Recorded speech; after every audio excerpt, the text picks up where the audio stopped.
सूद के हवाले से कुछ दिनों से मौलाना तारिक जमील साहब का एक बयान सोशल मीडिया पे गर्दिश कर रहा है। इस पर हमने बात की तो उसके फौरन बाद ही मौलाना तारिक जमील साहब की तरफ से एक वजाती बयान भी सामने आया। इससे पहले कि इस पर बात की जाए, आप पहले इस वजाती बयान को मुलाहिज़ा फरमा लें। अस्सलाम वालेकुम वरहमतुल्लाह। जी मोहतरम नाज़रीन, एक बहुत ज़रूरी वजाहत के लिए आपकी खिदमत में हाजिर हूँ। कल से एक वीडियो वायरल हो रही है जिसमें मौलाना साहब फरमा रहे हैं कि सूद देने से काम हराम नहीं होता, लेने से हराम होता है। सूद देने से काम हराम नहीं होता, लेने से हराम होता। तो इसको समझने के अंदर कन्फ्यूजन पैदा हो रही है, जबकि इसमें कोई ऐसी बात नहीं जो खिलाफ शरअ हो। मैं उसकी वजाहत मौलाना साहब से पूछने के बाद आप हजरात के सामने पेश कर रहा हूँ।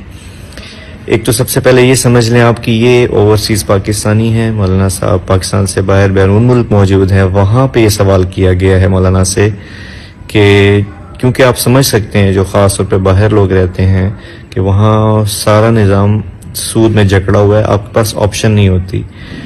तो उसमें शक्ल ये है, सूरत ये है कि अगर एक बंदा जिसको मजबूरन सूद लेना पड़ा और उस पे कारोबार करना पड़ा, और वो कारोबार हलाल था, यानी कपड़े का था, होटल का था, गाड़ी का था, कोई भी हलाल कारोबार था, तो वो कारोबार हराम नहीं होगा। आपने मौलाना तारिक जमील साहब के बेटे की तरफ से जो वजाती बयान सुना है, उस पर जाने से पहले मैं चंद चीज़ें मौलाना तारिक जमील साहब के जो बेटे हैं उनके गोशगुजार करना चाहता हूँ। वो ये है कि पहली बात तो ये है कि जिस तरह मौलाना तारिक जमील साहब ने ये बयान दी है, स्टेटमेंट दी है, उनको चाहिए था कि वजाहती पैगाम भी उन्हीं की तरफ से आए। ऐसा नहीं होता कि पैगाम और बयान उन्होंने दिया हो और फिर वजाहत आप करें, क्योंकि ये बारीक मसले हैं, हलाल हराम के मसले हैं, इसमें बड़ी एहतियात की ज़रूरत है।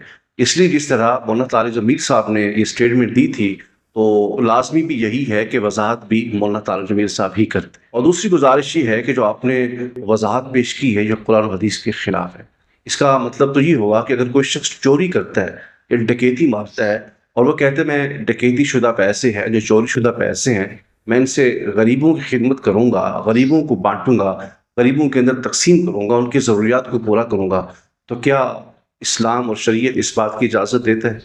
क्या हम उसको चोर नहीं कहेंगे, उसको सज़ा नहीं मिलेगी? इसलिए जो आपने वजाहत पेश की है इंतहाई गलत है और कुरान और सुन्नत के ख़िलाफ़ है। मैं दोबारा आपको दावत फ़िक्र देना चाहता हूँ कि खुदा के लिए सूद के मामले के अंदर एहतियात कीजिए, ऐसे मसले को प्रमोट ना कीजिए। अल्लाह करीम हमें अमल की तौफ़ीक़ अता फ़रमाए। आमीन।